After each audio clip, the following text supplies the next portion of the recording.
آج آپ سب لوگ لنچ ٹائم سے کچھ پہلے روم میں آ جائیے گا، ایک سیلیبریشن وش ہے، مینیجر نے ان دونوں کے پاس سے گزرتے ہوئے کہا۔ لنچ ٹائم سے 5 منٹ پہلے وہ دونوں ایک ساتھ ہی ریسٹ روم میں داخل ہوئے۔ Happy birthday to you, happy birthday to dear Rebecca, happy birthday to you. ساتھ کام کرنے والے کولیگز نے ایک ساتھ گانا گایا۔ یہ یہاں کام کرنے والوں کی اپنائیت اور خلوص ہوتا تھا کہ وہ اپنے کولیگز کی سالگرہ یاد رکھتے تھے اور سب مل کر ایک کیک لے آتے تھے اور پھر اسی طرح سرپرائز وش کرتے تھے۔ یہ وش تو خود ربیکا کے لیے سرپرائز ہی ثابت ہوئی تھی۔ وہ اتنے ذہنی انتشار کا شکار تھی کہ اپنی سالگرہ تک بھولی ہوئی تھی۔ کل رات پھر اس کی پیٹر سے زبردست لڑائی ہوئی تھی۔ یہی نہیں، اس دفعہ پیٹر نے ہاتھ اٹھانے سے بھی دریغ نہیں کیا تھا۔ وہ کل پوری طرح نشے میں دھت تھا۔ وہ نشے میں اکثر ایسی حرکتیں کرتا رہتا تھا اور اگلے دن اپنے کیے کی معافیاں مانگتا تھا، مگر اس دفعہ اس نے اپنی ساری حدیں پار کر دی تھیں۔ Oh so sweet all of you, thank you all very much. Rebecca کی آنکھوں میں نمی بہت آسانی سے محسوس کی جا سکتی تھی۔ ربیکا نے کیک کاٹا تو سب نے ایک بار پھر اسے گا کر وش کیا۔ اس نے کیک کے حصے بنائے اور پیپر پلیٹ میں رکھ کر سب کی طرف بڑھاتی رہی۔ بے فکر ہو کر لے لو ابراہیم، میں یہ خاص تمہاری وجہ سے حلال بیکری سے لایا ہوں، یہ رسید دیکھ لو۔ انہوں نے ابراہیم کو کیک لینے سے جھجکتے ہوئے دیکھ کر اس کے کندھے پر ہاتھ رکھتے ہوئے کہا۔ ان کے اس طرح رسید دکھانے پر ابراہیم کچھ شرمندہ ہوا تھا۔ ربیکا نے مینیجر کی اس بات پر پہلے مینیجر پھر ابراہیم کو دیکھا۔ اس نے یہ نئی بات سنی تھی۔ چلیے آپ سب لوگ آج شام میری طرف سے کھانے پر انوائٹ ہیں۔ اصل میں مجھے اپنی موبائل فون کمپنی سے انکریمنٹ ملا ہے اور آج ہی مجھے ان کی طرف سے کچھ بقایا رقم کے ساتھ بونس کی بھی ای میل وصول ہوئی ہے۔ میں ویسے بھی انتظار کر رہی تھی اسی بات کا، تو اب انتظار ختم، ٹریٹ شروع۔ ربیکا خود بھی اپنی فرسٹریشن سے نجات کا راستہ ڈھونڈ رہی تھی۔ گڈ، بھائی بہت مبارک ہو تمہیں، ہمیں تو کوئی اعتراض نہیں ہوگا۔ آپ مسٹر ابراہیم سے پوچھ لیں وہ کہاں جانا پسند کریں گے۔ ان میں سے ایک نے پوچھا۔ جی ابراہیم آپ بتائیں۔ جی میں کیا بتا سکتا ہوں، بھائی بتانا تو آپ ہی کو پڑے گا، ہمارا تو کچھ نہیں ہے، ہم تو کہیں بھی کھا سکتے ہیں، لیکن آپ کے لیے کسی حلال ریسٹورنٹ کو دیکھنا پڑے گا، تو آپ خود ہی بتا دیں جو آپ کی نظر میں ہو۔ اس بار الزبتھ نے کیک کا پیس منہ میں ڈالتے ہوئے کہا۔ جی میں نے کبھی ہوٹلنگ نہیں کی، مجھے کوئی اندازہ نہیں، جیسا آپ لوگ کہیں۔ چلو یوں کرتے ہیں، سٹی سینٹر میں ایک ٹرکش حلال ریسٹورنٹ ہے، وہاں میں نے ایک دفعہ کھانا کھایا تھا، بہت عمدہ تھا، وہیں چلتے ہیں، کیا خیال ہے؟ مینیجر نے اپنے لیے چائے بناتے ہوئے تجویز پیش کی، جسے کچھ پس و پیش کے بعد سب نے قبول کر لیا۔ پھر وہ سب ڈیوٹی آورز کے بعد اپنے اپنے گھروں کو چلے گئے، شام 5 بجے اس ہوٹل میں جمع ہونے کا وعدہ لے کر، اور حسب وعدہ 5 سے 5:15 کے درمیان سب ہوٹل میں موجود تھے سوائے ابراہیم کے۔ سب اسی کا انتظار کر رہے تھے۔ وہ 5:40 پر بھاگتا دوڑتا ہوٹل پہنچا۔ اسے ہوٹل ڈھونڈنے میں کچھ ٹائم لگا اور کچھ ٹائم ربیکا کا گفٹ پسند کرنے میں۔ اتنے شارٹ نوٹس پر اسے کچھ سمجھ نہیں آ رہا تھا کہ وہ اسے کیا دے۔ اس کے ہوٹل میں داخل ہوتے ہی سب نے شور مچایا اور اس کی خوب کلاس لی۔ پھر سب نے کھانا آرڈر کیا، اس کے بعد سویٹ۔ وہ سب بیٹھے خوش گپیوں میں مصروف تھے۔ آخر میں چائے بھی منگوا لی گئی، جس پر ان کے 2 ساتھی معذرت کرتے ہوئے ربیکا کو بہت سی مبارکباد دیتے ہوئے واپس چلے گئے۔ مینیجر صاحب بھی بیٹھنے کا ارادہ رکھتے تھے، مگر ان کے گھر سے کال آ گئی، جس وجہ سے انہیں بھی جانا پڑا۔ اوہ کیا ہوا، سب خیر تو ہے؟ ربیکہ اور برائن دونوں نے چونک کر ابراہیم کو گھڑی میں ٹائم دیکھتے ہوئے دیکھا۔ پھر برائن نے پوچھا، ابراہیم کو باتوں میں خیال ہی نہیں رہا کہ اس کے روٹ کی ٹرام رات 7 بجے کے بعد بند ہو جاتی ہے، اور اس وقت ٹھیک 7 بج رہے تھے۔ وہ شہر سے کافی دور رہتا تھا۔ اسے شہر سے اپنے گھر جانے کے لیے ایک ٹرین اور پھر ایک ٹرام بدلنی پڑتی تھی، اور پھر مزید 15 منٹ پیدل بھی چلنا پڑتا تھا۔ دوسری صورت میں وہ یا تو ٹیکسی لے یا پھر رات 12 بجے کے بعد چلنے والی انٹر سٹی بس کو پکڑ کر ریگاٹا اسٹریٹ تک جائے اور وہاں سے اپنے گھر جانے والی بس کو پکڑے۔ لیکن آج سارا دن ہی 2 نوکریوں اور 1 گھنٹہ یونیورسٹی میں کلاس لینے کے بعد یہ سوچ کے ہی کوفت ہو رہی تھی۔ مسئلے کا حل یہ نکالا کہ ربیکہ اسے گھر ڈراپ کر دے گی، کہ برائن کو ابراہیم کا گھر آؤٹ آف روٹ پڑے گا۔ وہ چاروں ناچار ربیکہ کی گاڑی میں بیٹھ گیا۔ گاڑی سٹی کو عبور کر چکی تھی۔ دونوں اپنے درمیان صرف خاموشی تھی۔ ربیکہ نے اسے 2 دفعہ کنکھیوں سے دیکھا، مگر خاموشی توڑنے کی ہمت نہیں کر سکی۔ ابراہیم اس سے لفٹ لینے کی وجہ سے شرمندہ خاموش بیٹھا تھا۔ گاڑی اب ہائی وے پر گامزن تھی۔ کچھ چلنے کے بعد ہی ربیکہ کو ابراہیم کی پریشانی کا اندازہ ہونے لگا۔ وہ بار بار پہلو بدل رہا تھا۔ کچھ کہنا چاہ رہے ہیں آپ؟ ربیکہ نے اس کی پریشانی بھانپتے ہوئے پوچھا۔ جی کچھ نہیں، ابراہیم نے ونڈ اسکرین کی طرف دیکھتے ہوئے رک کر جواب دیا۔ اس کے لیے کسی لڑکی کے ساتھ اس طرح سفر کرنے کا یہ پہلا تجربہ تھا۔ اسے بہت عجیب لگ رہا تھا۔ وہ اگلے کسی اسٹاپ پر اتر جانا چاہتا تھا جہاں سے اسے اپنے روٹ کی کوئی بس مل جائے۔ آپ نے کبھی اس طرح کسی لڑکی کے ساتھ سفر نہیں کیا؟ ربیکہ نے ہنستے ہوئے اس کی پریشانی سے محظوظ ہوتے ہوئے اسے دیکھا۔ ابراہیم چونکا تھا۔ ربیکہ کو اس کے دل کا حال کیسے پتہ چل گیا؟ جی، آپ مجھے ریگاٹا اسٹریٹ پر اتار دیں، وہاں سے بھی مجھے بس مل جائے گی میرے روٹ کی۔ ریگاٹا اسٹریٹ تک کا ہی مسئلہ تھا۔ ابراہیم نے اس کی بات کو نظر انداز کرتے ہوئے بولا، البتہ اس کی پریشانی کی وجہ یہی تھی جو ربیکہ بھی بھانپ گئی تھی۔ تم نے کبھی اپنی گرل فرینڈ کے ساتھ بھی سفر نہیں کیا جو میرے ساتھ کرتے ہوئے تمہیں عجیب لگ رہا ہے؟ ربیکہ نے اس کی بات کو یکسر نظر انداز کرتے ہوئے پوچھا۔ ابراہیم نے چونک کر اس کی طرف دیکھا۔ اس کی سمجھ نہیں آ رہا تھا کہ وہ یہ بات جان بوجھ کر رہی ہے، سب جانتے ہوئے بھی، یا وہ کچھ نہیں جانتی۔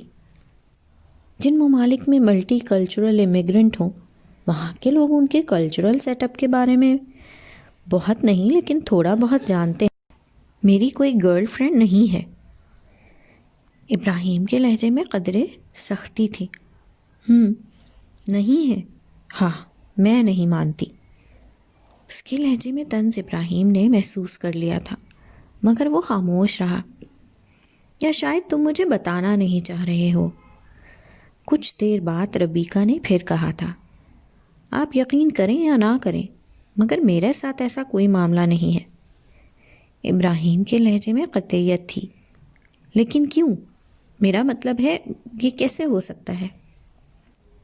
دیکھیے، ہمارے معاشرے میں اس کا تصور نہیں ہے، اور ہمارے مذہب میں اس کی اجازت نہیں ہے۔ اس بار ابراہیم نے قدرے برہمی سے مگر بہت نرم لہجے میں اس کی بات کاٹ کر اسے بتایا۔ مذہب؟ تمہارا مذہب تمہیں ہر چیز سے منع کرتا ہے، ہر وقت۔ ربیکہ نے سگنل پر رکتے ہوئے بہت زہریلے لہجے میں کہا، جی نہیں، صرف بری چیزوں سے روکتا ہے میرا مذہب، صرف غلط کاموں سے منع کرتا ہے میرا مذہب۔ کوئی اور بات ہوتی تو شاید ابراہیم کی آواز میں اتنی سختی نہ ہوتی، مگر مذہب کی بات پر وہ بہت حساس تھا، اور وہ بھی اس طرح کرنے پر اتنی بے دردی سے۔ اچھا، تو اب اس میں کیا برائی ہے؟ دیکھیے، ہمارے معاشرے میں اور مذہب دونوں میں یہ برائی تصور کی جاتی ہے۔ ہمیں اللہ کے بتائے ہوئے طریقے سے چلنا ہوتا ہے۔ ابراہیم نے اتنا کہنے پر ہی اکتفا کیا۔ اس کا خیال تھا کہ وہ آگے کچھ نہیں بولے گی، مگر یہ اس کی غلط فہمی تھی۔ تو یہی تو پوچھ رہی ہوں، آخر تمہارے مذہب کو اس میں بھی کیا برائی نظر آتی ہے؟ پہلے تم کہہ رہے تھے ڈرنک کرنا بھی تمہارے مذہب میں منع ہے، تو آخر ان سب چیزوں میں تمہارے مذہب کو کیا پریشانی ہے؟ وہ کافی گستاخ لہجے میں بول رہی تھی۔ ابراہیم اس کی ان فضول باتوں کا کوئی جواب نہیں دینا چاہ رہا تھا، اس لیے اپنا غصہ دبائے سرخ چہرے کے ساتھ ونڈ اسکرین پر نظریں جمائے بیٹھا رہا۔ ابراہیم پلیز، مجھے لگ رہا ہے تمہیں برا لگ رہا ہے۔ میرے لہجے میں طنز ضرور آ گیا ہوگا، مگر میں واقعی سنجیدہ ہوں اور ان باتوں کے بارے میں جاننا چاہتی ہوں۔ پلیز میرا یقین کرو، میرا مقصد تمہاری دل آزاری کرنا نہیں ہے۔ میں واقعی جاننا چاہوں گی، اگر تم مجھے بتا سکو تو۔ ربیکہ کے لہجے میں پتہ نہیں کیا تھا کہ وہ اپنی ساری تلخی بھول گیا۔ اس نے گردن موڑ کر اس کی طرف دیکھا۔ اس نے ابراہیم کو رضامند کرنے کے لیے سر ہلایا۔ وہ بہترین الفاظ ڈھونڈ کر اسے سمجھاتا گیا۔ وہ کچھ دیر خاموشی سے سنتی رہی اور ان میں چھپی اچھائیوں کے پہلوؤں کو سمجھ رہی تھی اور دل سے ان کی تعریف بھی کر رہی تھی، مگر پتہ نہیں کیوں وہ آج اسے زج کرنے پہ تلی ہوئی تھی۔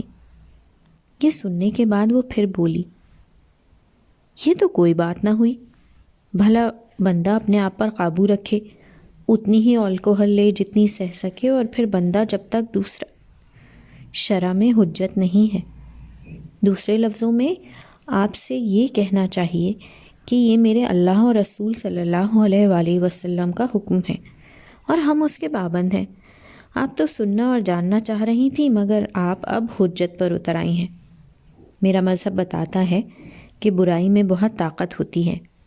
برائی آپ کو 100 تعویلیں دے کر اپنی طرف کھینچے گی اور آپ کھنچتے چلے جائیں گے۔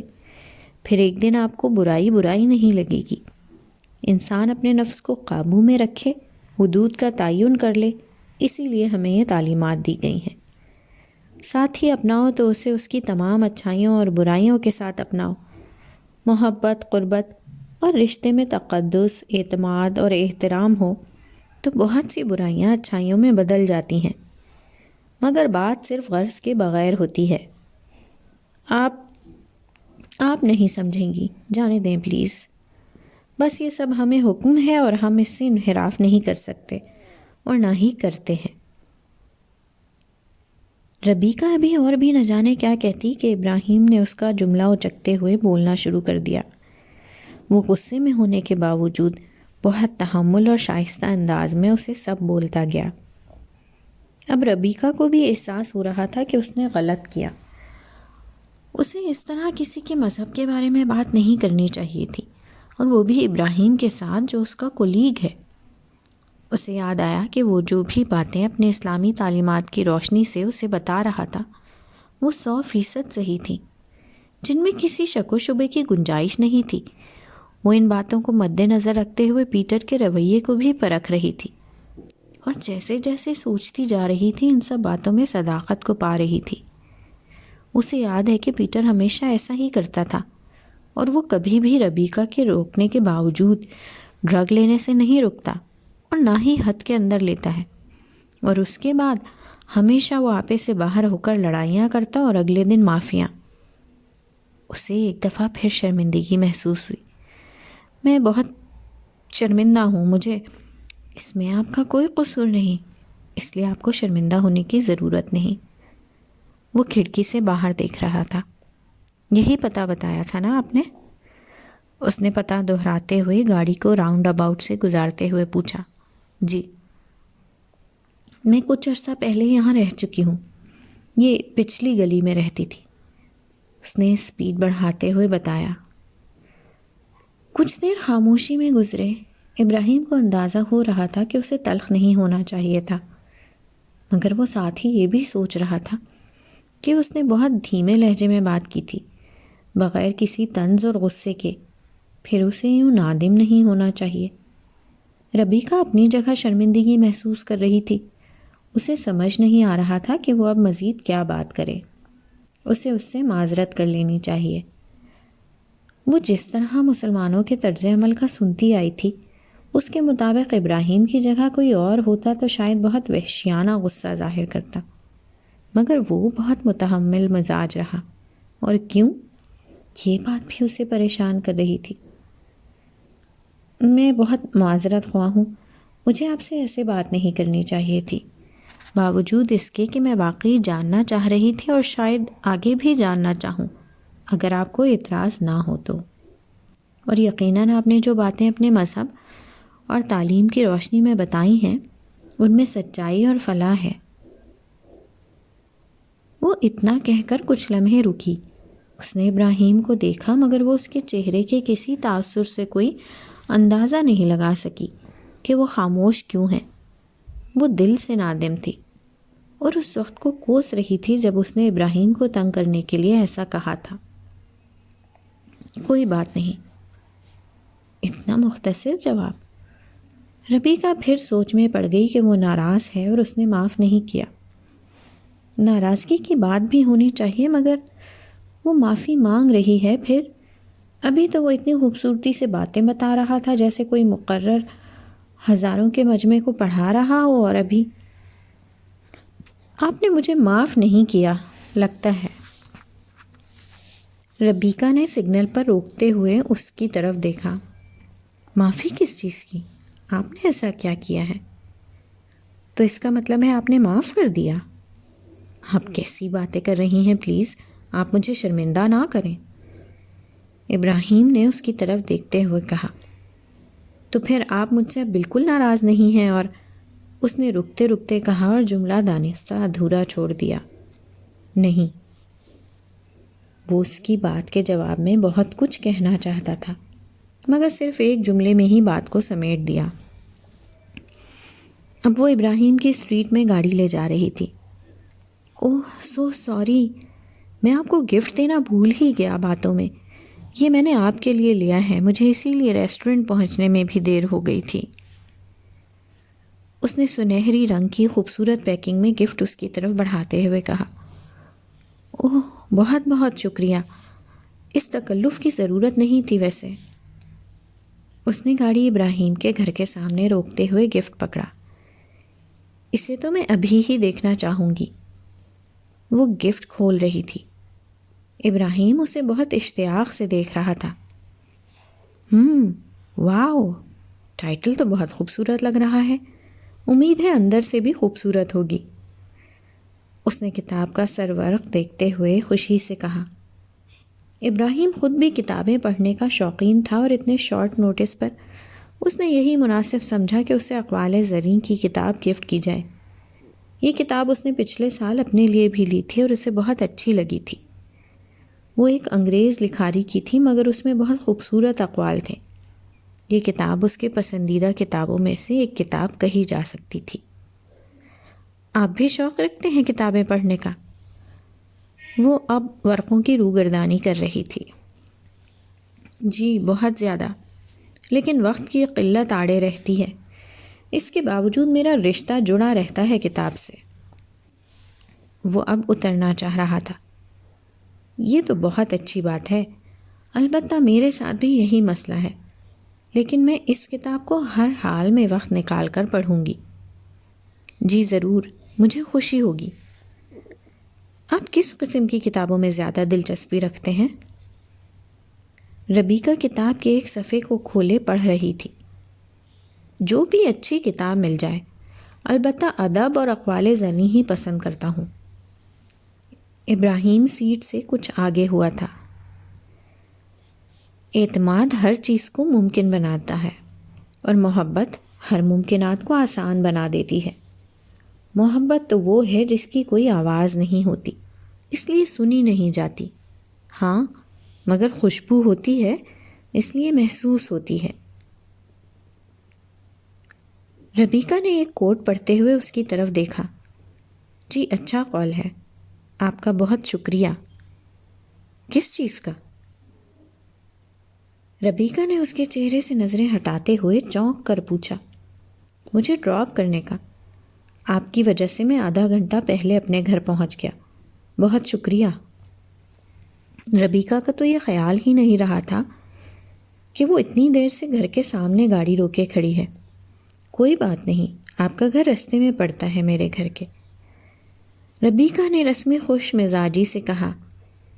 ابراہیم دروازہ کھول کر باہر نکل گیا۔ ٹھیک ہے، پھر ملتے ہیں۔ اس نے اگنیشن میں چابی گھماتے ہوئے ہاتھ ہلایا۔ بائے۔ ابراہیم اب پیچھے ہٹ گیا تھا جب وہ گاڑی سٹارٹ کرتے ہوئے بولی۔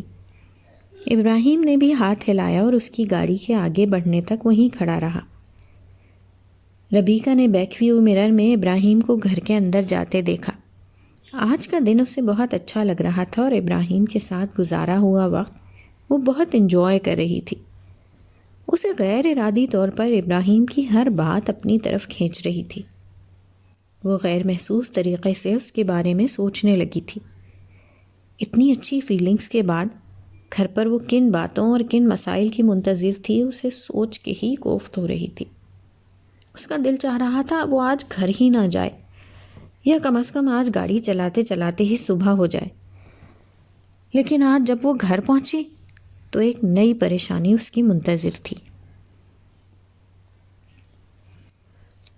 انیلا کچھ لمحے پریشانی کے عالم میں ٹہلتی رہی، مگر کب تک؟ آخر اس نے باہر سے دروازہ کیوں بند کیا؟ کیا اس نے مجھے قید کر دیا ہے؟ کیا وہ… اس سے آگے انیلا کچھ نہیں سوچ سکی۔ اس نے ایک اور گلاس پانی کا پیا اور اب وہ بیڈ پر آ گئی تھی۔ وہ نیم دراز ہو کر اپنے اوپر کمبل لے رہی تھی اور اس کے کچھ سمجھ نہیں آ رہا تھا کہ وہ کیا کرے۔ وہ تو یہاں کسی کو جانتی بھی نہیں ہے۔ اسے رہ رہ کر اس پر غصہ آ رہا تھا۔ اس کا دل چاہ رہا تھا وہ اس کے سامنے ہو تو وہ اسے شوٹ کر دے۔ ٹھک ٹر۔ کیا وہ دوبارہ سو گئی تھی؟ اور باہر کون ہے؟ اس کا سر بھاری ہو رہا تھا۔ اس نے اٹھنے کی کوشش کی۔ اسے کچن سے آوازیں آ رہی تھیں۔ اس نے گھڑی دیکھی، صبح کے 8 بج رہے تھے۔ جی سر، جی میں بالکل پہنچ جاؤں گا۔ جی وہ مکمل کر لیا ہے۔ اسے باہر سے اپنے شوہر کی آواز سنائی دی جو کسی سے فون پر کہہ رہے تھے۔ جی سر، اچھا سر، جی، خدا حافظ۔ کیا تماشا ہے یہ؟ کون ہو تم اور کیا چاہتے ہو اور یہ سب کیا کر رہے ہو؟ کہاں تھے تم اور مجھے کیوں بند کیا تھا تم نے؟ اس نے تیز آواز میں کمرے سے نکلتے ہی کسی بھپری شیرنی کی طرح بولا۔ وہ اتنے غصے میں تھی کہ تمیز بھی بھول گئی۔ کیا ہوا ڈیئر تم؟ ہاتھ مت لگاؤ مجھے۔ تمہاری اتنی ہمت کیسے ہوئی کہ تم مجھے بند کر کے چلے گئے، اور وہ بھی اس طرح سوتے ہوئے؟ تم جیسے لوگ ہی ہوتے ہیں جو لڑکیوں کو بیوی بنا کر شادی کے نام پر دھوکہ اور فریب دیتے ہیں، شادی کے نام پر کاروبار کرتے ہیں تم۔ وہ حیران پریشان پلکیں جھپکائے اسے دیکھ رہا تھا۔ اس نے کچھ بولنے کی کوشش کی مگر انیلا نے اس کی کوشش کو ناکام بنا دیا۔ وہ بغیر رکے بولی جا رہی تھی۔ تم میرے ساتھ ایسا نہیں کر سکتے۔ مجھے اپنی مشکلات سے نمٹنا آتا ہے۔ یہ مت سمجھنا کہ میں کسی کمزور لڑکی کی طرح گھٹنے ٹیک دوں گی۔ میں نے زندگی میں کبھی اپنی ذات کے لیے سمجھوتا نہیں کیا۔ وہ کچھ کہتے کہتے ایک لمحے کو رکی۔ اس نے دیکھا کہ وہ خاموشی سے ہاتھ باندھے کھڑا اس کی طرف اطمینان سے دیکھ رہا ہے۔ اسے ایک لمحے کے لیے احساس ہوا وہ کہیں کوئی غلطی کر بیٹھی ہے۔ وہ کچھ زیادہ ہی مشتعل ہو رہی ہے۔ اس کا اطمینان اسے کھل رہا تھا۔ وہ کچھ بول بھی نہیں رہا تھا۔ وہ کچھ دیر اسے دیکھتی رہی۔ بس، آپ سب کچھ بول چکی ہیں یا ابھی کچھ رہ گیا ہے؟ اس کا دل چاہ رہا تھا وہ اس کی بات پر مزید بولے، اسے ذلیل کرے، مگر کچھ تھا اس کی آنکھوں میں کہ وہ مزید کچھ نہیں بول سکی۔ اس نے نظریں دوسری طرف پھیر لیں۔ اب یہ گلاس پانی پئیں اور غصہ ٹھنڈا کریں۔ وہ پانی کا گلاس لیے آگے بڑھا تھا جسے اس نے جھٹک دیا تھا۔ وہ گلاس ٹیبل پر رکھتا ہوا چولہا بند کر کے اس کی طرف آیا۔ ادھر ہاتھ مت لگاؤ مجھے۔ کیا؟ میں کیوں نہ ہاتھ لگاؤں؟ میں خاموش ہوں تو اس کا یہ مطلب نہیں کہ آپ بولتی جائیں۔ ادھر آئیں، یہ دیکھیں، یہ کیا ہے؟ چابی، اور یہ چابی کے نیچے رکھا ہوا پیپر، پڑھیں اسے، کیا لکھا ہے اس پر؟ وہ غصے میں آ گیا تھا مگر وہ اپنا غصہ اس پر ظاہر نہیں کر سکا۔ وہ دھیمی آواز میں بولتا اس کا بازو پکڑے اسے کمرے کے بیرونی دروازے سے تھوڑا پاس رکھ کے ٹی وی کی طرف لے گیا اور اسے ایک پیپر پکڑایا۔ پڑھیں۔ اس نے پیپر اس کی نظروں کے سامنے کیا۔ انیلا نے تنفر سے نگاہیں دوسری طرف کر لیں اور ایک جھٹکے سے اپنا بازو چھڑایا۔ اس میں لکھا ہے میں 5 بجے سے صبح 7 بجے تک کام پر ہوں، گھر کی چابی رکھ رہا ہوں، فون میں نے آن کر دیا ہے، اپنا موبائل نمبر بھی لکھ رہا ہوں، اگر کوئی پریشانی ہو تو کال کر لیجیے گا، میں انشاءاللہ 8 بجے تک گھر آ جاؤں گا۔ پڑھیں اسے۔ اس نے منہ موڑے کھڑی انیلا کی طرف پیپر کر دیا۔ اس نے مرے دل سے وہ تھام لیا، وہ تحریر پر نظریں گاڑے اپنے ہونٹ کاٹ رہی تھی۔ اس کا دل چاہ رہا تھا وہ اس کی نظروں سے کہیں دور چلی جائے۔ وہ اس سے نظریں نہیں ملا سکتی تھی۔ اسے اپنے لہجے پر ندامت محسوس ہوئی۔ تو یہ سب ڈرامہ کرنے کی کیا ضرورت تھی؟ آپ کو ذرا برابر احساس نہیں ہو سکتا تھا کہ ایسی کسی بھی صورتحال میں کسی کے دل پہ کیا گزر سکتی ہے، اور وہ بھی جس کے ساتھ ایسا سب کچھ بالکل اجنبی مقام پر ہو؟ اور میں کیسے مان لوں کہ آپ نے نکلنے سے پہلے چھوڑا تھا یا ابھی لکھا ہے، کیونکہ مجھے کوئی ایسی چیز یہاں پہلے نظر نہیں آئی تھی۔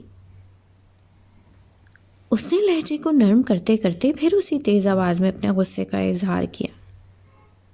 انیلا، رشتے اعتماد مانگتے ہیں، اور جن رشتوں میں اعتماد ہو تو زندگی کی ہر چیز ممکن ہو جاتی ہے، اور محبت ہر ممکن چیز کو آسان بناتی ہے۔ یہی 2 بنیادی چیزیں ہر رشتے کی اساس ہوتی ہیں، محبت اور اعتماد۔ مجھے اندازہ نہیں تھا کہ میں اتنا بے اعتبار ٹھہرایا جاؤں گا۔ وہ ہاتھ میں پکڑا ہوا چمچہ میز پر رکھتا ہوا کرسی پر بیٹھ گیا۔ اس کے دل کو واقعی ٹھیس پہنچی تھی۔ وہ بہت دھیمے لہجے میں بول رہا تھا جیسے وہ خود کو ملامت کر رہا ہو اور وہی قصوروار ہو۔ ہاں تو اعتماد بندہ خود کھوتا ہے اپنے اعمال سے۔ رشتے میں اعتماد کے لیے اس رشتے سے وفاداری بہت ضروری ہوتی ہے، اور مجھے یہ وفاداری ملی کہ میرا شوہر منہ اندھیرے چپ چاپ مجھے بتائے بغیر گھر سے چلا گیا، مجھے گھر میں بند کر کے۔ اس کا تیر نشانے پر بیٹھا تھا۔ وہ اپنے لہجے کو اسی طرح تیز رکھے ہوئے تھی۔ وہ کسی بھی قیمت پر ایسا سنہری موقع ہاتھ سے جانے نہیں دینا چاہتی تھی جس کے کسی بھی لمحے وہ زیر ہو جائے۔ میں نے کہا نا انیلا، میں تمہیں گھر میں بند کر کے نہیں گیا تھا، پھر میں یہ بات نہ سنوں۔ ہاں تو پھر یہ تماشا کیوں کیا آپ نے؟ آپ مجھے یہ بات رات میں بھی بتا سکتے تھے، کیوں نہیں بتائی آپ نے؟ پھر بات کر رہے ہیں اعتماد کی، مجھے اگر بتا دیتے تو کیا میں منع کرتی؟ بولیں۔ وہ بہت آزردہ ہو رہا تھا۔ ہاں مجھے بتا دینا چاہیے تھا، لیکن آپ کو رات میں اپنا موڈ یاد ہے؟ آپ میرا ہاتھ چھڑا کر اندر سونے چلی گئی تھیں، میں کھانا کھانے لگ گیا اور میرے ذہن سے ہی نکل گیا۔ میں کمرے میں آیا تو آپ سو چکی تھیں، آپ کو ڈسٹرب کرنا مناسب نہیں سمجھا۔ وہ ایسے وضاحتیں پیش کر رہا تھا جیسے اس سے کوئی گناہ ہوا ہو۔ کچھ لمحے خاموشی میں گزر گئے۔ وہ بجھے دل کے ساتھ اٹھ کر چولہے تک گیا، اسے بند کر کے چائے کی ٹرے میں رکھے ہوئے کپ کے ساتھ فرائی انڈے کی پلیٹ رکھی، ٹی وی کے اوپر سے اپنا موبائل اور والیٹ اٹھایا، ایک گلاس پانی کا بھرا اور اسے ٹھہر ٹھہر کر پینے لگا۔ میں اب یونیورسٹی جا رہا ہوں، مگر آج جلدی آ جاؤں گا دوپہر تک۔ آپ کو گھر کے لیے جو چیزیں چاہیے ان کی لسٹ بنا دیجیے گا۔ واپسی پر چلیں گے شاپنگ آرکیڈ۔ فی الحال میں صبح کام سے آتے ہوئے کچھ ضروری چیزیں اور کین فوڈ لے آیا ہوں، ناشتہ بنا ہوا ہے، کر لیجیے گا۔ مجھے اب ناشتے کی طلب نہیں، دیر ہو رہی ہے یونیورسٹی سے۔ اس نے گلاس رکھ کر لیپ ٹاپ کا بیگ اٹھاتے ہوئے بتایا۔ وہ دروازے کی طرف جاتے ہوئے کچھ لمحے کو رکا۔ یہ موبائل نمبر اور چابیاں دھیان سے رکھ لیں اپنے پاس، خدا حافظ۔ اس نے رک کر اس کے بولنے کا انتظار کیا، پھر چابیاں ٹی وی پر رکھتا ہوا نکل گیا۔ انیلا پیچ و تاب کھا رہی تھی۔ اسے سمجھ نہیں آ رہا تھا کہ وہ اب کیا کرے۔ بھوک سے اس کا برا حال تھا اور تھکن اور نیند اس پر حاوی۔ اس کی تو زندگی کا یہ پہلا اتنا طویل اور تھکا دینے والا سفر تھا۔ اس پر یہ ذہنی ٹینشن اسے کوفت میں مبتلا کر رہی تھی۔ اس کا دل کر رہا تھا وہ ابھی اسی وقت واپس پاکستان چلی جائے۔ اسے اس دڑبے میں اپنا دم گھٹتا محسوس ہو رہا تھا، رہ رہ کر غصہ آ رہا تھا اور سوچ رہی تھی کہ وہ کتنی خوبصورتی سے باتوں کو لپیٹتا ہے۔ میری کوئی پرواہ کیے بغیر صبح اٹھ کر چلا گیا اور ابھی پھر یونیورسٹی چلا گیا، تو کیا وہ اسی طرح کیا کرے گا؟ وہ ابھی تک دروازے کی چوکھٹ پکڑے کھڑی تھی۔ اس نے ایک نظر پورے لاؤنج پر ڈالی۔ اس نے صوفے پر رکھا ہوا کشن اٹھایا۔ کچھ لمحے اسے پکڑے بے مقصد کھڑی رہی۔ کشن رکھتے ہوئے وہ کچن میں آئی تو وہاں فل فرائی انڈے کے ساتھ فروزن پراٹھے توے پر پکائے ہوئے پڑے تھے اور ساتھ ہی کچھ ٹوسٹڈ سلائس۔ اس نے ٹیبل پر رکھی ہوئی تھیلیوں کی طرف دیکھا۔ ان میں کچھ پیاز، ٹماٹر، ڈبل روٹی، انڈے اور کین فوڈ پڑے ہوئے تھے۔ اس نے نفرت سے وہ تھیلے دھکیل دیے۔ نہ جانے وہ کیا سوچ کر آئی تھی اور اب نہ جانے کیا توقعات وابستہ کر رہی تھی۔ وہ خود یہ سب سمجھنے سے قاصر تھی۔ وہ اب باہر دیکھ رہی تھی۔ بیلکنی کے دروازے سے بلائنڈز تھوڑے سے ہٹے ہوئے تھے۔ دروازہ کھولتی ہوئی بیلکنی میں آ گئی۔ باہر موسم بہت خوشگوار ہو رہا تھا، ہلکی ہلکی خنکی کے ساتھ بوندا باندی۔ اسے دور تک شہر نظر آ رہا تھا۔ ایک دفعہ پھر اسے ہر چیز خوبصورت لگنے لگی۔ کچھ دیر اس موسم سے لطف اندوز ہوتی رہی۔ اسے اب یہاں کھڑے ٹھنڈ لگ رہی تھی۔ وہ دروازہ بند کرتے ہوئے پلٹی۔ اندر وہی گھٹن اور یاسیت۔ اسے وحشت ہوئی۔ اس نے گھڑی کی طرف دیکھا، صبح کے 10 بج رہے تھے۔ چائے کے کپ کو مائکرو ویو میں رکھ کر گرم کیا، سلائس اور انڈا اٹھایا اور صوفے پر بیٹھ کر کھانے لگی۔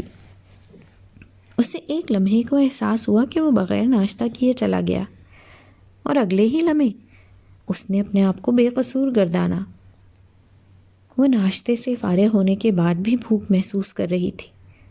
اس نے فریج کھول کر دیکھا، دودھ کا ایک گلاس بنایا اور پراٹھے کے ساتھ کھانے بیٹھ گئی۔ وہ کھانے کے بعد کتنی ہی دیر بے مقصد صوفے سے ٹیک لگائے بیٹھی رہی۔ اس کا دل جیسے ہر چیز سے اکتایا ہوا ہو۔ وہ بڑی مشکل سے خود کو دھکیلتی ہوئی بیڈ روم میں آئی اور اپنا سوٹ کیس کھولا۔ ایک ایک کر کے اپنے کپڑے الماری میں سیٹ کرنے لگی۔ اب وہ سوٹ کیس سے اپنی جیولری اور کاسمیٹکس نکال رہی تھی۔ اس نے الماری کی دراز کھولنے کے لیے ہاتھ بڑھایا۔ اس کی پوری قوت لگانے کے باوجود بھی دراز نہیں کھلا، گویا دراز لاکڈ ہے۔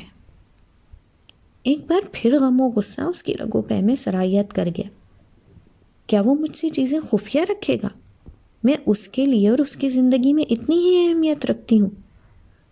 اس نے دوسری دراز کو کھولنے کے لیے ہاتھ بڑھایا، وہ کھل گیا تھا۔ اس نے اپنی جیولری اور میک اپ کا سامان اس میں ڈالا۔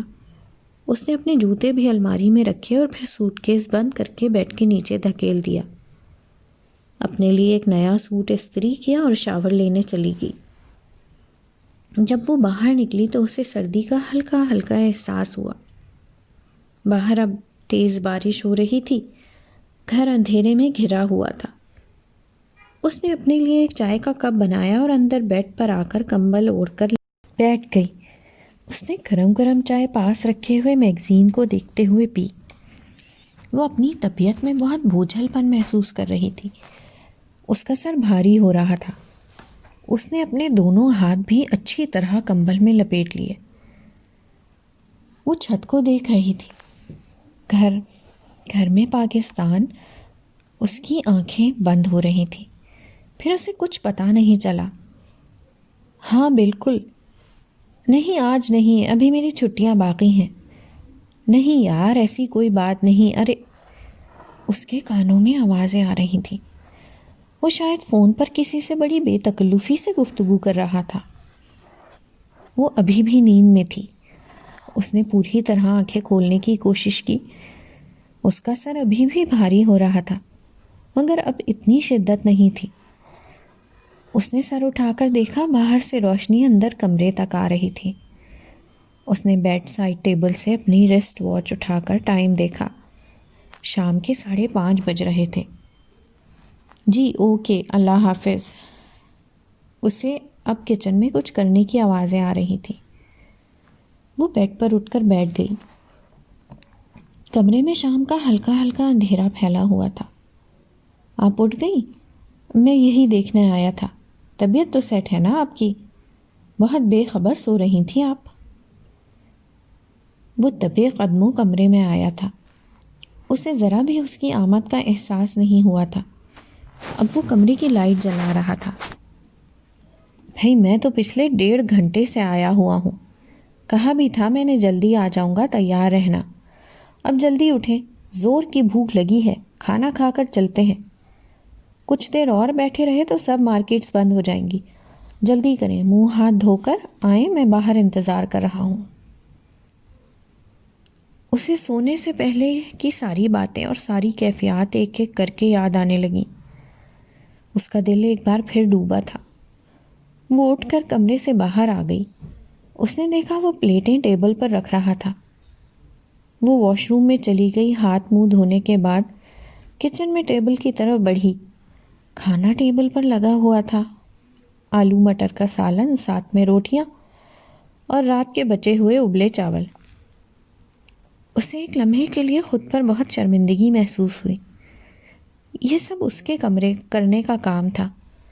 وہ بیچارہ تھکا ہارا آیا اور آ کر یہ سب بھی کیا۔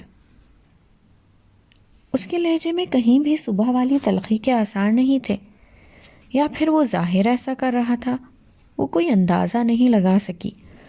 البتہ اس کی بے تکلفی اسے غصے میں مبتلا کر رہی تھی۔ وہ ابھی تک اس حقیقت کو تسلیم کرنے میں متعمل تھی جس میں وہ تھی۔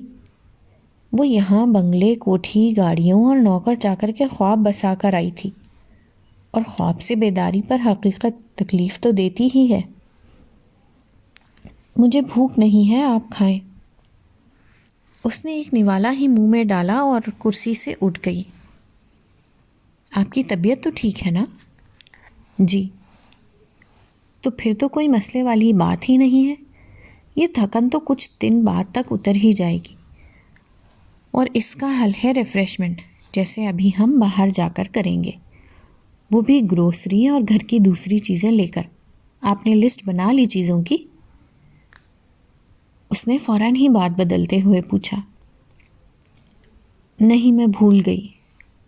چلو کوئی بات نہیں، ابھی موٹی موٹی لسٹ بنا لیتے ہیں، پھر آپ کل تسلی سے بنا لیجیے گا۔ وہ نہ چاہتے ہوئے بھی بجھے دل کے ساتھ تیار ہو گئی۔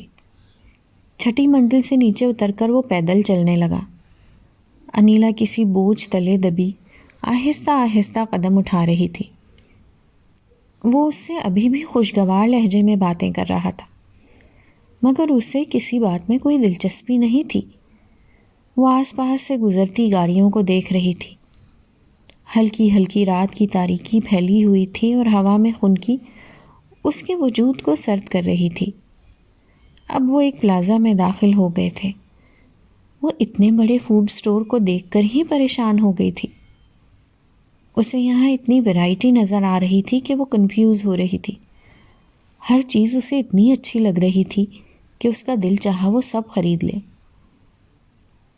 انیلا نے چاولوں والے شیلف سے چاول اٹھا کر ٹرالی میں ڈالے، جسے پلٹ کر فوراً ہی اس نے اٹھایا اور پھر پرائز لسٹ پر اس کی قیمت چیک کی اور دوبارہ ٹرالی میں رکھ دیا۔ اس نے فروزن فوڈ میں میرینیٹڈ فش اٹھا کر ڈالنا چاہے۔ نہیں، یہ نہیں اٹھائیں، یہ مہنگے ہیں، کسی دوسرے اسٹور سے دیکھیں گے، یا جب یہ سستے ہوئے تب لیں گے۔ اس کے کانوں میں آواز آئی۔ اس نے پھر کسی چیز کو اٹھانے کی زحمت نہیں کی۔ وہ خاموشی سے اس کی کارروائی دیکھ رہی تھی۔ وہ ہر چیز کی پہلے پرائس پڑھتا، پھر جو سب سے سستی ہوتی اسے ٹرالی میں ڈال لیتا۔ وہ بہت سی چیزیں لیتے ہوئے ان کے انگریڈینٹ بھی غور سے پڑھ رہا تھا، جس میں بہت وقت لگ رہا تھا۔ اس کے بعد وہ لوگ ہوم ویئر سیکشن میں آئے اور یہاں سے انہوں نے گھر کے لیے کچھ برتن وغیرہ لیے، کچھ کچن کی ضروری چیزیں لیں۔ اس عرصے میں وہ اس سے مختلف چیزوں کے لیے رائے بھی لیتا رہا اور ہلکی پھلکی خوشگوار گفتگو بھی اس کا دل بہلانے کو کرتا رہا۔ اس کے بعد وہ سامانوں سے لدے پھدے تھیلے اٹھا کر گھر کی طرف چل پڑے۔ انیلا کے لیے یہ ایک نیا تجربہ تھا۔ زندگی بھر وہ اس تکلیف اور بوجھ سے بری و ذمہ ہی رہی تھی کہ یہ سب کام اس کے ابو کرتے تھے. انہیں زندگی بھر کبھی پاس کی دکان سے نمک کے لیے بھی نہیں جانا پڑا. اس وقت وہ کوفت کا شکار ہو کر اکثر ابو کی باتیں سنے جاتی کہ یہ عورتوں کے کام ہوتے ہیں، آپ مجھے کرنے دیا کریں، آپ یہ چیز اچھی نہیں لائے وغیرہ وغیرہ. اور آج جب اسے یہ موقع میسر آیا تو وہ غیر ارادی طور پر ابو کی بات یاد کرنے لگی، جو اکثر کہتے تھے کہ باہر کا بوجھ مرد ہی اٹھائے تو اچھا ہے. اسے یہ سب اچھا لگ رہا تھا یا نہیں، وہ کوئی فیصلہ نہیں کر پا رہی تھی. البتہ اس کے گروسری کرنے کے شوق نے اسی وقت دم توڑ دیا تھا جب وہ سستی اور مہنگی چیزوں کے درمیان موازنہ کر کے اٹھا رہا تھا. گھر پہنچ کر وہ پانی کا ایک گلاس پی کر ٹی وی کا ریموٹ لے کر صوفے پر بیٹھ گئی. انیلا نے چیزیں سیٹ کرتے ہوئے کنکھیوں سے اسے دیکھا تھا. یہ کیبنٹس وغیرہ بہت عرصے سے ایسے ہی پڑی ہیں، ابھی تو میں چیزیں رکھ رہا ہوں، مگر کل آپ انہیں اچھی طرح صاف کر کے اپنی سہولت سے سیٹ کر لیجیے گا. میں کوئی گھر کی کیپر یا آپ کی میڈ نہیں ہوں جو اس طرح کہہ رہے ہیں. یہ سب کام میرے لیے سنبھال کر رکھے تھے. اس نے جتنی ملائمت سے کہا تھا، انیلا نے اتنی ہی بے رحمی اور تلخی سے جواب دیا.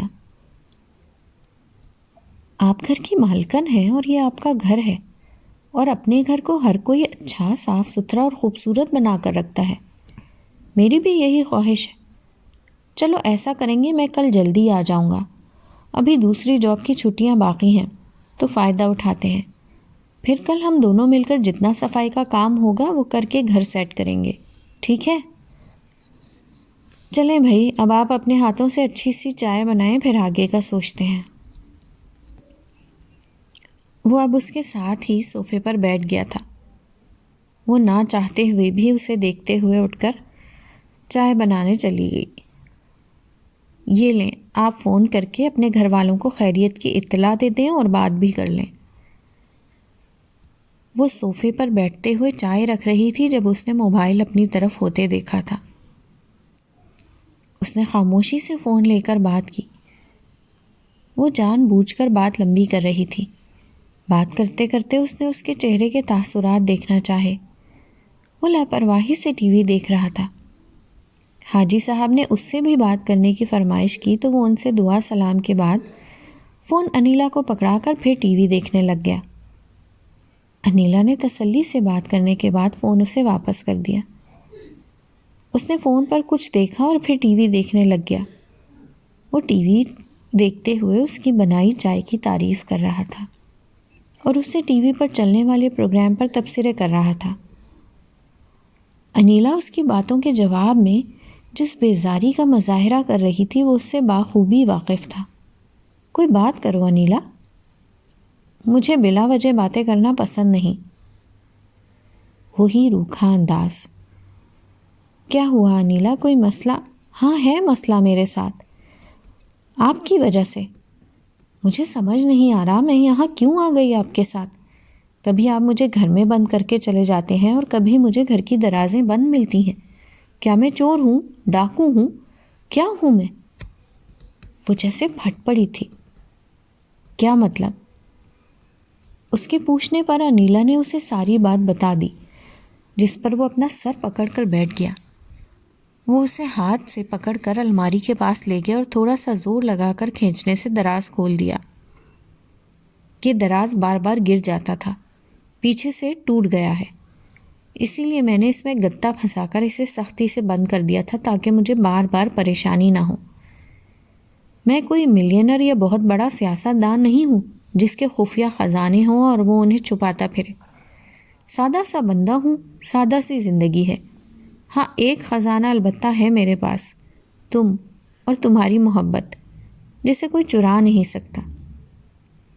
اس نے محبت سے کہا. اچھا، اتنا یقین ہے؟ اور اگر کسی نے چرا لیا تو نہیں، ایسا نہیں ہو سکتا. اس کے لہجے میں قطعیت تھی. فرض کرو. نہیں، میں ایسی فضول باتیں فرض بھی نہیں کرتا. وہ بیڈ پر بیٹھتے ہوئے بولا. انیلا واپس اس دراز کو اندر لگانے لگی. ہٹ جاؤ، یہ تم سے نہیں لگے گی، میں اسے لگاتا ہوں. اس نے دیکھا کہ وہ دراز لگانے کے بعد الماری سے کچھ چیزیں اٹھا کر الماری کے اوپر رکھ رہا تھا۔ اس نے چیزیں رکھنے کے بعد اپنے سوٹ کیس کو دیکھتے ہوئے گہری نظروں سے انیلا کو دیکھا۔ وہ خاموش تھا مگر اس کے دیکھنے کا مفہوم انیلا سمجھ چکی تھی۔ اس نے ہلکی سی آہ بھرتے ہوئے بیٹھ کر سوٹ کیس سے اپنے کپڑے ایک ایک کر کے نکالے اور الماری میں سیٹ کرتا گیا۔ یہ خیال مجھے پہلے کیوں نہیں آیا؟ آخر میں نے بھی اپنے کپڑے بھی تو رکھے تھے نا، پھر اس کے بھی مجھے ہی رکھنے چاہیے تھے۔ وہ دل سے پشیمان ہو رہی تھی اور اسے کہنا چاہتی تھی کہ میں صبح رکھ دوں گی، آپ نہ رکھیں، مگر وہ کچھ کہہ نہیں سکی۔ انیلا کو بہت ملال ہو رہا تھا اور وہ اس سے معذرت کرنا چاہتی تھی، مگر وہ خاموش رہی۔ اگلے دن وہ حسب وعدہ دوپہر 2 بجے تک ہی واپس آ گیا۔ اس نے انیلا کے ساتھ مل کر باتھ روم، کچن، لاؤنج کی صفائی کروائی۔ ایک ایک کیبنٹ، ایک ایک دراز خالی کر کے اس کو صاف کر کے اس میں چیزیں سیٹ کروائیں۔ وہ آج بھی خوشگوار موڈ میں اس سے باتیں کر رہا تھا، مگر اس میں پہلے جیسی گرم جوشی نہیں تھی۔ اس نے سارے گھر میں ویکیوم لگایا اور انیلا نے اس کے ساتھ سارے فرنیچر کو صاف کیا، پھیلی ہوئی چیزوں کو ان کی جگہ پہ رکھا۔ اس نے کام کے دوران ہی اسے اپنی یونیورسٹی کے سپروائزر کے گھر پر گیٹ ٹوگیدر کا بھی بتایا، جس میں انہیں بھی بطور خاص مہمان خصوصی کے طور پر شادی کی دعوت کے لیے مدعو کیا گیا ہے۔ وہ اس کے نہ صرف سپروائزر تھے بلکہ پاکستانی ہونے کے ناطے اس کے بہت اچھے دوست بھی تھے۔ اسے ہر معاملے میں رہنمائی دیا کرتے تھے اور وہ کوئی بھی کام شروع کرنے سے پہلے ان سے مشورہ لینا ضروری سمجھتا تھا۔ وہ یہاں پچھلے 20 سال سے قیام پذیر تھے اور ان کے بہت سے پاکستانی اور انڈین جاننے والے تھے۔ انہوں نے خود بھی اسی یونیورسٹی سے پی ایچ ڈی کر کے یہاں پڑھانا شروع کر دیا تھا۔ وہ اسے پی ایچ ڈی میں سپروائز ہی نہیں کر رہے تھے بلکہ اسے ذاتی طور پر پسند بھی کرتے تھے اور اس کی ہر ضرورت کا خیال رکھتے تھے۔ پورا گھر سیٹ کرنے کے بعد انیلا نے چائے کے ساتھ پکوڑے بنائے۔ وہ آج خود کو بہت ہلکا پھلکا محسوس کر رہی تھی۔ اس نے گھر پر ایک دائرانہ نظر ڈالی۔ اب اسے یہ چھوٹا سا گھر بہت پیارا لگ رہا تھا۔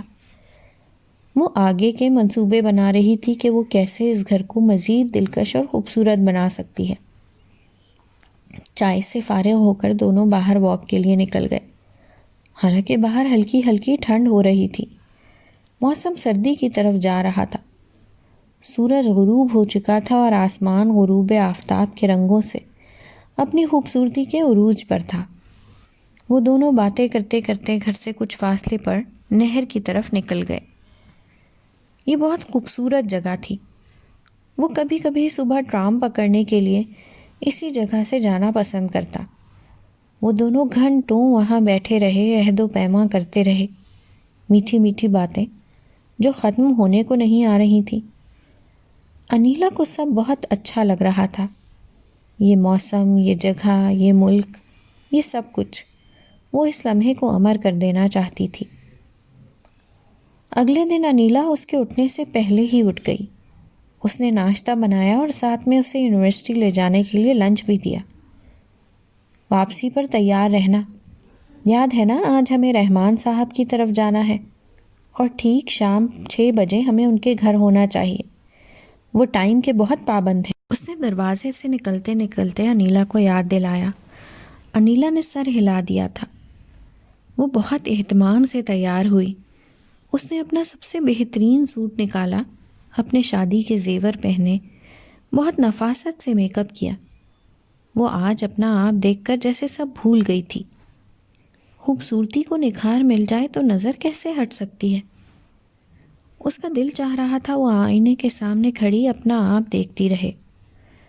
خود پسندی انیلا میں بچپن سے تھی اور بڑے ہوتے ہوتے اس میں پختگی آتی گئی۔ اسے اپنے علاوہ دوسرا کوئی نظر ہی نہیں آتا تھا، اور یہیں سے انسانی خطاؤں اور خامیوں کا سلسلہ شروع ہوتا ہے جس میں صرف میں گھس جائے۔ اوہ، لگتا ہے دیر ہو جائے گی۔ بڑی بیڈ لک ہوئی میرے ساتھ۔ جیسے ہی میں اسٹیشن پہنچا اسی وقت میرے روٹ کی ٹرین نکلی اور اگلی ٹرین آنی تھی آدھے گھنٹے بعد۔ میں دوسری ٹرین پکڑ کر جلدی سے بیٹھ گیا۔ پتہ چلا وہ آج سے صرف سٹی تک جایا کرے گی۔ اف، بس پھر کیا تھا، سٹی سے دوسری ٹرین اور پھر ٹرام، بڑی مشکل سے پہنچا ہوں۔ آپ تو تیار ہیں نا؟ گڈ، بس میں جلدی سے شاور لے لوں۔ گھر کی چابی کا ایک سیٹ اس کے پاس اور ایک انیلا کے پاس تھا۔ وہ دروازہ کھول کر گھر میں داخل ہوتے ہوئے اپنی داستان سنانے لگا اور اپنے کپڑے اٹھاتا ہوا باتھ روم میں چلا گیا۔ انیلا اپنا دل محسوس کر رہ گئی، کیا میں آج بھی اچھی نہیں لگ رہی کہ یہ ایک نظر بھی بھر کے دیکھ لیتا؟ میں وہاں جانے سے زیادہ اس کے لیے تیار ہوئی ہوں، اور اس کی ایک سراہتی نظر کے لیے، اور یہ… چلو بھائی، میں تو تیار ہو گیا۔ تمہیں پتہ ہے وہ اکثر ایسی گیدرنگز رکھتے رہتے ہیں اور ہر دفعہ مجھے بھی بلاتے ہیں، مگر کیا ہے، وہاں سب فیملی والے ہوتے ہیں نا، تو مجھے کچھ ہچکچاہٹ ہوتی تھی۔ اس نے جوتوں پر پالش مارتے ہوئے کہا، اچھا، ان کے لیے راستے سے جاتے ہوئے کچھ لیتے چلیں؟ کیا خیال ہے، کیا ٹھیک رہے گا؟ مجھے نہیں پتا، جو آپ مناسب سمجھیں۔ انیلا کا ذہن بہت الجھ رہا تھا۔ وہ اپنے آپ کو بہت بے وقت محسوس کر رہی تھی۔ آخر سے مجھ میں کچھ نظر نہیں آتا؟ ایک ستائشی نظر، صرف ایک؟ یا میں متحمل نہیں، یا یہ شناس نہیں؟ اس کا دل چاہ رہا تھا وہ اپنا سب بناؤ سنگھار نوچ ڈالے۔ پتہ نہیں عورت کی فطرت میں یہ بات کیوں شامل ہے کہ اسے سننا اچھا لگتا ہے، کہنے والا ہر بار کہے، بار بار کہے وہی بات جو اس کا من سننا چاہے۔ تم خوبصورت ہو، تم اچھی ہو، مجھے تم سے محبت ہے۔ ہزار بار بھی بولے تو ہزار کے بعد وہ پھر ویسا ہی سننا چاہے گی، اسی لگاوٹ، اسی جذبے سے۔ وہ ایک ٹرام بدلنے کے بعد جب رحمان صاحب کے گھر پہنچے تو شام کے 6:30 بج رہے تھے۔ ان کے گھر کے آگے بڑی بڑی گاڑیوں کا رش لگا ہوا تھا اور کچھ گاڑیاں ڈرائیو وے میں کھڑی تھیں۔ وہ گھر میں داخل ہوئے تو بہت گرم جوشی سے رحمان صاحب اور ان کی بیگم نے استقبال کیا۔ وہ انہیں دوسرے مہمانوں سے ملانے لے گئے۔ ان کے گھر میں اس وقت 6 فیملیز موجود تھیں۔ سب سے باری باری ملنے کے بعد کچھ بے تکلفی کی باتیں چلیں، پھر سب ادھر ادھر ہوتے گئے۔ مرد لاؤنج سے کچھ فاصلے پر بنے سٹنگ ایریا میں اور خواتین وہیں ڈائننگ کے ساتھ لاؤنج میں بیٹھ گئیں۔ ان کے وہاں پہنچنے کے بعد بھی 4-5 فیملیز آئیں۔ وہ ان سب کے رکھ رکھاؤ، بات چیت کے انداز اور لباس سب سے مروب ہو رہی تھی۔ اسے ایک بار پھر اپنا گھر ایک کال کوٹری لگا۔ یہ گھر اچھا خاصا بڑا تھا اور اس گھر میں ہر چیز موجود تھی جو بہت قیمتی اور نفیس تھی۔ گھر کی ایک ایک چیز گھر کے مالک کی نفاست اور اعلیٰ ذوقی کا منہ بولتا ثبوت تھی۔ نفاست اور ذوق کیوں نہ ہو، یہ سب تو پیسے کے ہی کھیل ہیں۔ پیسہ ہو تو اعلیٰ ذوق بھی ہو سکتا ہے، ورنہ بغیر پیسے کے صرف اعلیٰ ذوق کا کیا کر سکتا ہے انسان؟ اس کی آنکھوں میں چبھ رہی تھیں ان کی آسائشیں، ان کے قیمتی لباس، قیمتی جیولری، فیشن، سب کچھ۔ اسے اپنا آپ بہت حقیر لگ رہا تھا۔ وہ اپنے طور پر اپنا سب سے قیمتی اور خوبصورت سوٹ پہنے ہوئے تھی، مگر یہاں سب کو دیکھ کر اس کی آنکھیں ہی پھٹ گئی تھیں۔ وہ خود کو بہت اعلیٰ ذوق کا سمجھتی تھی۔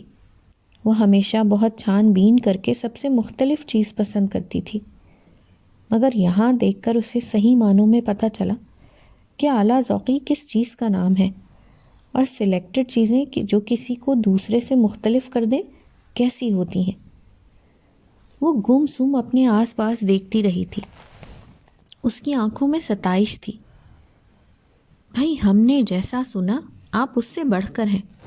ہاں بھائی، یہ بات تو بھابھی بالکل ٹھیک کہہ رہی ہیں۔ سنا تو ہم نے بھی تھا، تو آپ کو دیکھنے کا اشتیاق ہوا تھا۔ واقعی آپ کو دیکھنے والا دیکھتا ہی رہ جائے۔ مسز فردوس نے بھی اپنی ساڑی کا پلو سنبھالتے ہوئے اس کے ساتھ بیٹھتے ہوئے کہا، جس پر مسز وقار نے ان کی حمایت کی۔ یا یہ لوگ جھوٹے ہیں یا میرا میاں اندھا ہے، جو یہ سب دیکھ سکتے ہیں وہ اس سے کیوں نہیں نظر آیا؟ چلو، جو بھی ہے، ایک چیز تو ہے ہی میرے پاس بھی جس کی لوگ تعریف کریں، جس سے متاثر ہوں۔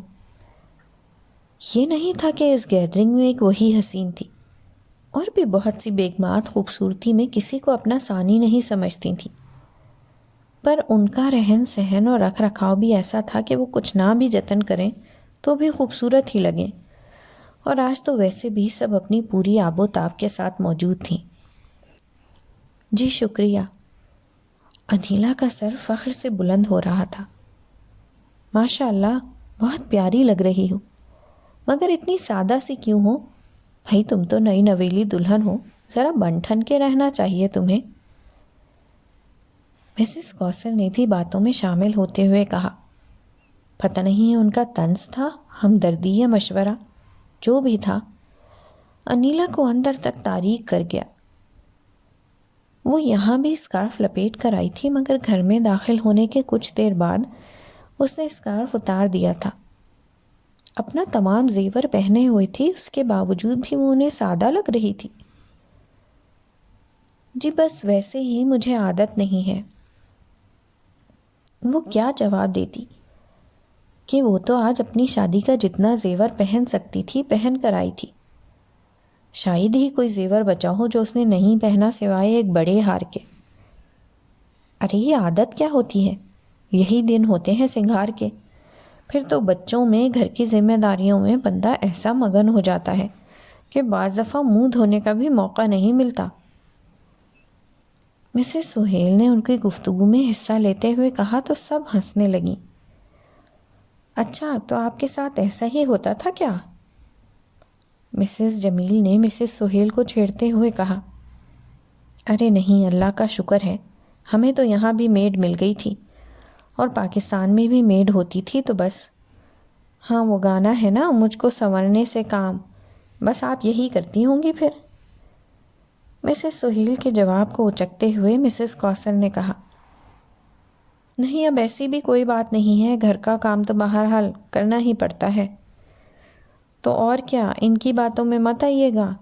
گھر کا کام اور خیال رکھے بغیر یہ اتنی سگھڑ ہیں، کبھی ان کا گھر دیکھیں آپ، لشکارے مار رہا ہوتا ہے، اور ان کی کوکنگ، اس کا تو کوئی جواب ہی نہیں۔ مسز رحمان بھی اب کچن میں کچھ کام نپٹا کر ان کے پاس ہی آ گئی تھی۔ اور سناؤ، کیسا لگ رہا ہے تمہیں کینیڈا آ کر؟ مسز رحمان نے کشن کھینچ کر اس پر بیٹھتے ہوئے انیلا سے پوچھا۔ جی اچھا لگ رہا ہے۔ اور بھی اچھا لگنے لگے گا، بھابھی کے گھر آتی جاتی رہو گی، ہم سب سے ملتی رہو گی تو۔ مسز کوثر کچھ شوخی سے بولی۔ شادی کب ہوئی تمہاری؟ مسز وقار نے ایپیٹائزر اٹھاتے ہوئے پوچھا۔ وہ ان کے درمیان خوش تھی، مطمئن تھی یا پریشان، اسے سمجھ نہیں آ رہا تھا۔ البتہ وہ خود کو جیسے غیر محفوظ محسوس کر رہی تھی۔ ان کا جیسا انداز تھا بات چیت کا، ان کے بچوں کا، وہ ان سب سے بہت متاثر ہو رہی تھی۔ انداز اور بات چیت تو انیلا بھی کمال کا رکھتی ہے، مگر اس دماغی خلل کا کچھ نہیں کیا جا سکتا جس میں ہر سکھ اور چین ہوتے ہوئے بھی بندہ خود کو دوسروں سے کمتر محسوس کرے۔ وہ ان کے مختلف سوالوں کے جواب دیتی رہی۔ آپ کافی کم گو ہیں، یا ذرا صبر کرو فردوس، تم کیا چاہتی ہو؟ وہ بیچاری پہلی ہی ملاقات میں تمہیں ون مین شو دکھانا شروع کر دے۔ مسز وقار نے ان کی بات کو کاٹتے ہوئے کہا۔ وہ دونوں ایک دوسرے کو بہت عرصے سے جانتی تھیں، بلکہ یہاں اکثر فیملیز ایک دوسرے کو بہت عرصے سے بہت اچھی طرح جانتی تھیں اور آپس میں بہت بے تکلفی بھی رکھتی تھیں۔ اچھا بابا، نہیں بولتی میں کچھ۔ ویسے بیٹا تم ماشاء اللہ بہت خوبصورت اور کم عمر بھی ہو، تو میں تو تمہیں بیٹی ہی کہوں گی۔ تم یہاں پر خود کو اکیلا نہ محسوس کرنا، ہم سب ہیں یہاں۔ کسی قسم کی کوئی پریشانی، کوئی ضرورت ہو تو ہمیں ضرور یاد کر لینا۔ فون تو ہوگا نا تمہارے گھر؟ اپنا نمبر ہمیں دے دو اور ہمارا نمبر لکھ لو، کبھی بھی کسی بھی وقت کوئی مسئلہ ہو ہم حاضر ہیں۔ جی ضرور، میں نوٹ کر لیتی ہوں۔ پیپر ہوگا نا آپ کے پاس؟ انیلا نے اپنے پرس سے پین نکالتے ہوئے ان کی طرف دیکھا۔ ارے موبائل میں نوٹ کرو نا، موبائل نہیں ہے تمہارے پاس؟ انہوں نے اپنا آئی فون پرس سے نکالتے ہوئے اس کی طرف دیکھا۔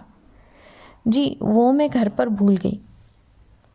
چلو کوئی بات نہیں، پہلے اپنا نمبر مجھے لکھوا دو، لینڈ لائن بھی اور موبائل بھی، پھر میرا لکھ لینا، بلکہ باری باری ہم سب کے۔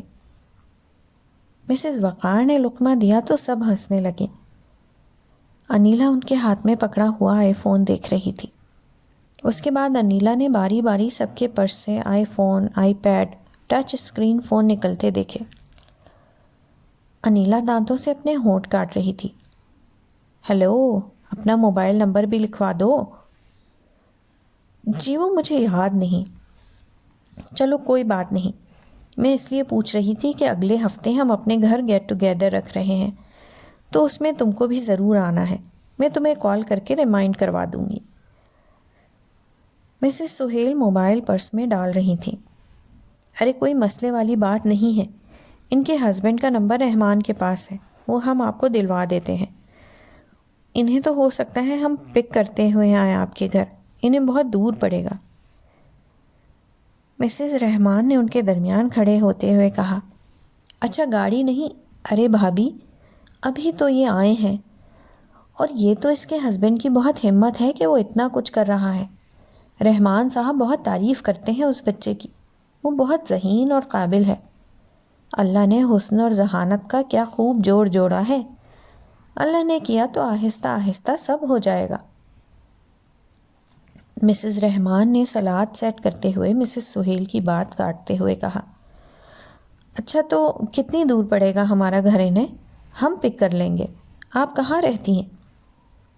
اس بار مسز کوثر نے حمایت میں بولا، یہ کون سی جگہ ہے؟ میں پہلی دفعہ سن رہی ہوں۔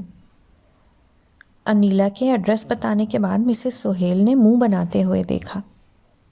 ہاں میں نے بھی نہیں سنی۔ ہاں میں نے ایک جگہ پڑھا تھا، شاید اخبار میں۔ کیا جگہ بتائی؟ دوبارہ بتانا۔ ارے ہم سے کچھ دور ہی ہے یہ جگہ، اگر زیادہ مسئلہ نہ ہو تو ہم بھی پک کر سکتے ہیں۔ آپ نے سنی ہوگی بھابھی، یہ رہائش بے گھر افراد کے لیے کینیڈین گورنمنٹ کم آمدنی والے افراد کو آسان شرائط پر دیتی ہے، جن میں نیولی امیگرنٹ بھی شامل ہیں۔ ہاں مجھے یاد آیا، یہاں زیادہ تر اسائلم اور ریفیوجی رہتے ہیں نا؟ مسز کوثر نے تفصیل سے بتاتے ہوئے مسز رحمان کی طرف دیکھا، جس پر انہوں نے مزید لقمے دیتے ہوئے اثبات میں سر ہلایا۔ اف! انیلا کو ان کی آوازیں کسی کھائی سے آتی ہوئی محسوس ہوئیں۔ ان کے لہجوں میں غرور تھا، ہمدردی تھی، طنز تھا یا حقارت؟ وہ کوئی اندازہ نہیں لگا سکی۔ وہ اب اپنے آپ کو مزید کمتر محسوس کر رہی تھی۔ اتنی تحقیر! یہ سن کر ہی اس کا چہرہ سرخ ہو رہا تھا۔ اسے اپنا جسم سن ہوتا ہوا لگ رہا تھا۔ کھانا لگ چکا تھا اور سب کھانا لے رہے تھے۔ وہ کسی روبوٹ کی طرح ٹیبل کی طرف بڑھی اور پلیٹ اٹھا کر کھڑی رہی، جب تک کہ اسے مسز رحمان نے کھانا ڈالنے کے لیے نہیں کہا۔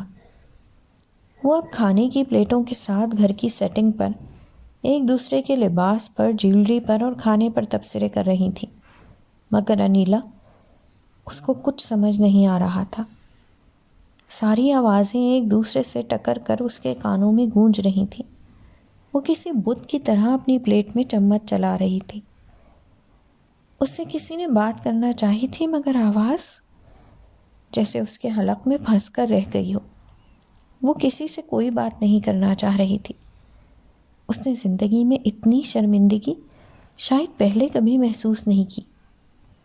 ایک دفعہ پھر نفرت کا لاوا اس کے دل میں پگھلا تھا اور یہاں سے جلد از جلد چلی جانا چاہتی تھی۔ کھانا ختم ہوتے ہی اس نے جانے کے لیے اصرار شروع کر دیا۔ سب اسے روکتے ہی رہ گئے کہ ابھی کچھ پارٹی وغیرہ ہوگی، کچھ انٹرٹینمنٹ، سویٹ بھی رہتی ہے اور اس کے بعد جائے۔ مگر اس نے ناسازی طبیعت کا بہانہ بنایا، وہ اب ایک منٹ بھی ان کے درمیان نہیں رہنا چاہتی تھی۔ رحمان صاحب اپنے مہمانوں کو بیٹھنے کا کہہ کر انہیں چھوڑنے کے لیے گاڑی نکالنے چلے گئے۔ انیلا کے لیے ایک اور ٹینشن۔ وہ اپنے گیراج سے پریڈو نکالتے ہوئے ان کے پاس لے آئے۔ وہ دونوں اس میں بیٹھ گئے۔ انیلا نے جاتے جاتے ایک نظر ان کے گھر کو دیکھا۔ وہ اسے کسی محل سے کم نہیں لگ رہا تھا۔ وہ جتنا باہر سے خوبصورت تھا اس سے کہیں زیادہ اندر سے خوبصورت تھا۔ سارے راستے وہ گم سم بیٹھی رہی۔ گھر آ کر بھی وہ فوراً باتھ روم میں چلی گئی، چینج کیا، پھر اپنا سارا زیور ایک ایک کر کے غصے سے اتار کر پھینکتی رہی۔ اسے پتا تھا وہ اب کچھ بولے گا، مگر وہ اس کی کسی بات کا جواب نہیں دینا چاہتی تھی۔ وہ بے تحاشا رونا چاہتی تھی، چیخیں مارنا چاہتی تھی۔ وہ بہت نرمی سے اس سے سارے رویے کے بارے میں پوچھ رہا تھا۔ وہ اس کی طرف دیکھے بغیر خاموشی سے اپنے کام میں لگی رہی۔ وہ اب ان کے اہتمام کی تعریف کر رہا تھا۔ وہ کسی طرح اسے چیئر اپ کرنا چاہ رہا تھا۔ وہ بہت حساس طبیعت کا مالک تھا۔ اس سے کسی کی بے اتنائی سہی نہیں جاتی تھی، اور وہ بھی انیلا کی۔ لگتا ہے آپ کا موڈ بہت ہی خراب ہے، حالانکہ مجھے اس کی وجہ نہیں معلوم، جبکہ وہاں تو سب لوگ بہت نائس۔ آپ ہیں اس کی وجہ، آپ۔ میں؟ ہاں آپ کتنے جھوٹے اور مکار ہیں۔ آپ کو ایسی باتیں کر کے کیا ملتا ہے؟ ہوا کیا ہے؟ کیوں اتنی ٹینشن میں ہو؟ وہ اس کی تیز آواز کی پرواہ کیے بغیر بہت نرمی سے بولتا ہوا اس کے قریب ہوا۔ ہاتھ مت لگائیے گا مجھے،